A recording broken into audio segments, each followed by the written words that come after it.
Itu signature akhirat hang tak fikir kena warna hitam lagi teruk mat kat sana. Api pula tu mat, bukan api warna kuning ni, api warna hitam pun tu. Masya Allah, dan ranjau punya. Bang, asyik plastik kuning je bang. Bulan puasa patutnya kena warna hitam lah plastik ni. Hai, plastik hitam je mat. Hang ni, udah-udah lah tu mat. Kami nak berniaga roti john ni tak payahlah pakai plastik hitam, plastik apa-apa pun boleh. Dia signature bang, signature bulan puasa warna hitam plastik dah. Iya ke? Itu signature akhirat hang tak fikir kena warna hitam lagi teruk mat kat sana. Api pula tu mat, bukan api warna kuning ni, api warna hitam pun tu. Lagi pun yang ni untuk berniaga bang. Nak berniaga kita buat betul-betul mat. Bukan untuk kena tengah hari bang kan. Bukan, ini nak hantar ni. Sebab tu ni boleh lagi sebab kami sekarang tengah buka slot untuk setiap hari punya production.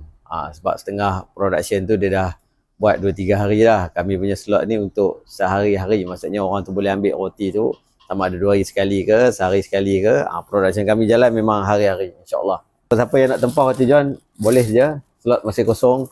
Tapi tu pun tak banyak, mungkin dalam 200 biji ke 300 biji. Kami nak cukupkan dalam tempoh sehari tu 1000 biji roti john. Jom kita berdakwah, bertaklim, bertazkiyah dan berhikmah. Masya Allah.